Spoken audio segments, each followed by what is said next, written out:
Hello everyone, this is CJNovo992 and today we're back for the brand new video. And today's video is here as we wave goodbye to the international break and hello to the new Rangers manager as we have navigated successfully, may I add, navigated through the managerial merry-go-round. Now it's actually time to pull the reins in and do what needs to be done, Rangers, and that is get back to winning games of football. And I'll be honest, as the cloud and the dread of having to watch Beelball and Rangers Football Club has now finally been lifted, the excitement is once again back. I've got the buzz in my stomach. Hopefully that lasts longer than just this weekend. But before we do go ahead and discuss the Rangers side and discuss the new shiny toys, and no, that wasn't a reference to the Gaffer's balding Asher. Didn't go there, troops. Leave the man be in that aspect. As we do travel on and get to the oppositional preview and speak about Rangers and the players returning. If you do find yourself enjoying the channel anytime, please consider hitting that like button or hitting that subscribe button. Or if you could do both, that would be absolutely sensational. But aye, before we get to the Rangers end and speak about a couple of players returning to the starting 11 and what we could look like under Clement tomorrow, let's go ahead and talk about tomorrow's dance partner then, shall we? Because everything is sort of tied in perfectly for this game, because it wasn't just a year ago that I sat in front of you and spoke about an oppositional preview for Hibs under our new manager during his first game. That's right, it happened. Michael Beale's first game in charge of Rangers was against Hibs. We won that day, by the way, 3-2. I'd take another win tomorrow, a little bit less sore on the ticker. That would be very nice. And then a year on, troops, Clement's first game is once again versus Hibs. We call that fate or coincidence, which is basically the plotty loss. Are you Jack or are you Lock? Let me know in the comment section below. This might not be a surprise to anyone, but none of this is planned. Troops, I don't know where we're actually going, but I know where we're going to start, and that is going to be the oppositional preview and have a look at the team sitting at my current time of recording 7th in the old SPFL. And just like us, ladies and gentlemen, Hibs have also had their own managerial merry-go-round this season, as just like us, they have fired a manager early in their season, earlier than us, which I'll be honest with you, I was a little bit gutted by, because not only was it nice to see Hibs lose, which is always welcome right here on the channel, but Lee Johnson just made me laugh. You all know I love awkward comedy. David Brent's my favourite character that's ever been created on screen or anywhere else in that fact, and that man was David Brent. I mean, just his quotes alone. They was poor, but like hungry men we must look for supper. He was crazy, but he was box office off the park, but absolutely dire on the park. And Hibs went ahead and made the decision that they had to make and move away for the laddie. And after a little bit of a period of who's it going to be and some questionable decisions and the same names getting fired about all the time in Scottish football, they went and done something that actually impressed me. They went and got a winner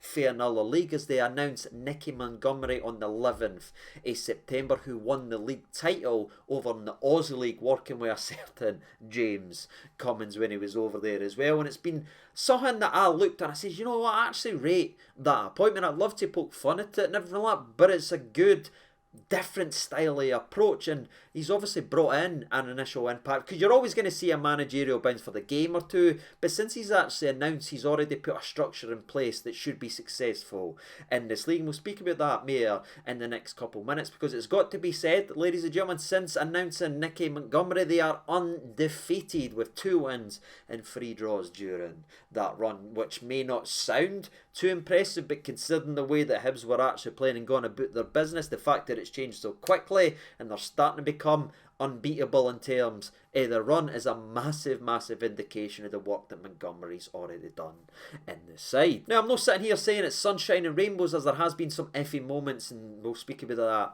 in the next couple of minutes, but what he has brought in is a structure that should be successful in this league, and I'm going to make a lot of people emotional right now, you know what I mean? This could get a tear for a glass eye, but this man has brought back the 4-4-2 big man, little man partnership up top. Oh God, does it take me back to happier days. And it's not just a throwback formation or a throwback thing that us oldies go ahead and say. No, it's actually bringing successes as a different style of play from the mess, and I mean the absolute mess that they had previously under Johnson. The 4-4-2 led Hibs side has brought in some fantastic performances, especially their 4-2 win over St Mirren, which is not only their best result of their season, but I'd argue their best performance of the season, despite maybe a 60-minute spell versus Kelly, but that all went downhill very quickly after they ended up throwing away the points. But the 4-4-2 and the structure that we should see tomorrow, and it is a big test because it's fine doing it against everyone else, but is he going to be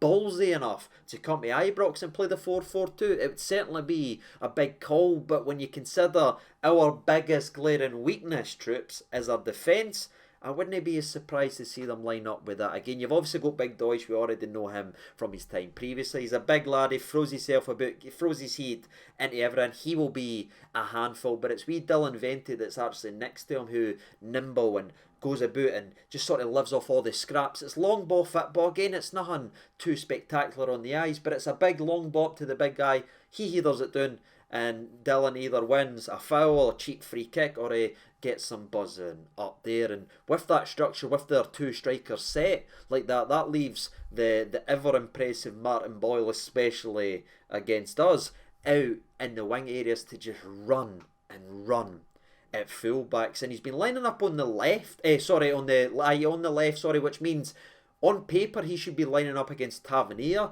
in this game rather than a Barisic who we've maybe seen previously, but because he's had such joy against Barisic and absolutely embarrassed Barisic on many occasions, I wouldn't be surprised to see maybe him and Johan flipped over. However, Johan did end up getting 2 goals in his last game. All I'm saying, ladies and gentlemen, there is enough threats in this Hibs side now with the structure that's now been put in place that they can and usually have scored goals. The only time they blanked was a game that was just one of those games versus Dundee where they'd done everything but scored. I'd look out for both Boyle and Johan to be constantly interchanging and swapping out wings constantly as the game goes on, as that's what they've been going ahead and doing. And I imagine again Boyle will be asking to go over to the other side because of what he's done to Barisic. But with the way that Tav's been playing this season, maybe he fancies his chances running at the skipper. But where they've been impressive in terms of going forward and scoring goals again, they've scored the 10 goals in the couple of games that Montgomery's actually been in place. You might have noticed there's a lot of draws in there, and besides the anomaly of the 0-0 draw versus Dundee, the goals that they have gifted and gave away, troops, would honestly make us blush despite what we've seen in the Rangers backline for a little while. As we mentioned Kilmarnock slightly earlier in the video, it was a phenomenal performance going forward for Hibs, but at the back they were diabolical as they threw away the 3 points, conceding 2 late goals. And they do that a lot, troops, as they conceded again goals versus St Mirren, throwing away the lead they had in that game. The only anomaly in their run so far is actually they battled back against Hearts in their most recent game before the international break. But aye, they gift opposition, they gift chances constantly. And Rangers, a Rangers team, despite it no firing and this guy being poor and this guy being poor, with the chances you should get on paper given this guy's style of play, there is absolutely no excuses to outscore this team and outscore them comfortably. But it's time to transition away from the Hibs end and get to the Rangers end, because this is where it starts getting exciting, a bit nervy, start feeling that sicky style in your stomach. And it is funny, right, because we are very excited. I think Clement will be a good manager for us. I think he's the right manager for us. When you looked at all the candidates, we need someone who's going to start holding these players accountable while also not throwing all his toys at the pram and maybe being inexperienced in this area or this area. He's been around the block a couple of times. He's had some highs, some lows. He's a very even-keeled manager, and I feel like that's exactly what we need at this time. Under with everything going wrong everywhere, we need someone just to stand there, look us in the eyes and tell us how it is. And that's how he was in his presser. I absolutely loved his presser. It was straight talking, it was no nonsense. You could tell there was a couple softball questions about the likes of Dessers and everything like that, where normally you would get the people pleasing answers. Oh, he's a very good player. No, he just called it how it is. He's seen him play better. No, even in Belgium where he was poor there as well, but he's played better in Holland. I just love that he's coming out looking us right in the eyes and telling us the truth. You all know I stopped watching the Beale pressers because he would say one thing, start spinning this plate here, and then you go, oh, what, that's nothing that he said anything was going to happen right there. So again, you can't really look too much into Clement's time under the Rangers manager, but there seems to be a fresh breath of quality, and there's a vibe around the place that I'm very excited about, and I'm hoping that translates to success as a Rangers manager. But I have to say all those things and say I am very excited about the laddie, but I also need to say the next thing, troops. Does that mean I'm expecting tomorrow to be an absolute perfect and all our problems are fixed like that? Nah. Come in. We need to talk, right?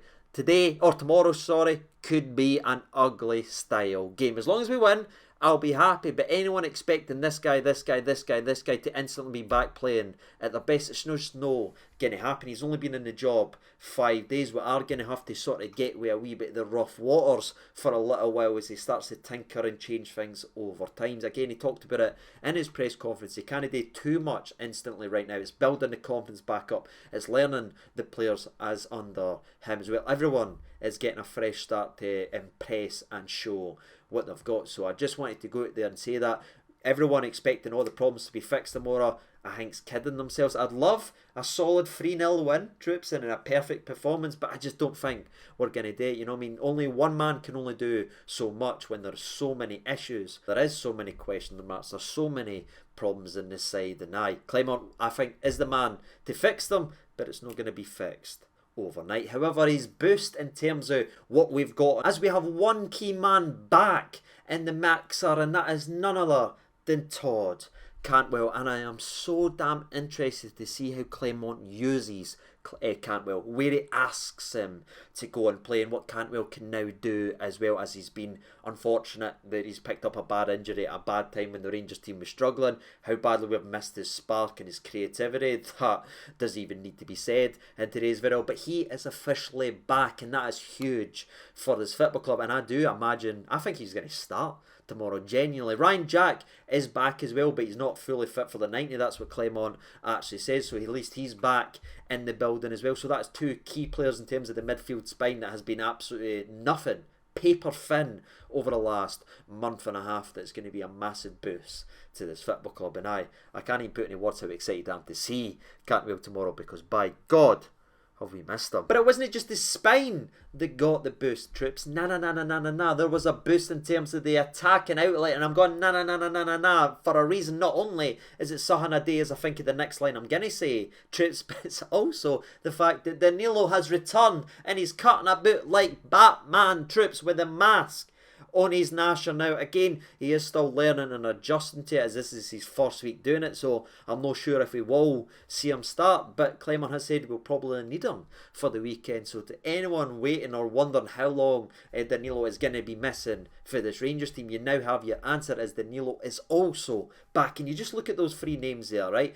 Jacko, so important for the spine statistically. Our win rate is the highest with him in the starting 11. But you look at Cantwell and you look at Danilo, troops, that there could be the core of our team being a success, and they're both back at the same time. We've been honestly tortured watching the games afoot him, and I can't wait to see Danilo actually get played as a striker. I mean, he played as a striker once and he got his absolute cranium cracked. Now it's time to actually get him back, build him up, play him where he needs to be played, and I'm so damn excited. And that is it, ladies and gentlemen, boys and girls. That's all I've really got to talk about. We know what's needed for this Rangers team. It needs to get back to winning ways, but we have talked about, I don't think it's going to be naturally fixed like this. I don't think we're going to be an absolute perfect side tomorrow, but we've got enough key pieces. There's enough quality in there, and now we have a manager which I believe before the kick-off tomorrow will actually play players in their proper positions and build them up and play to their strengths. The likes of Dessers, name me long balls, chasing down the channels and chasing down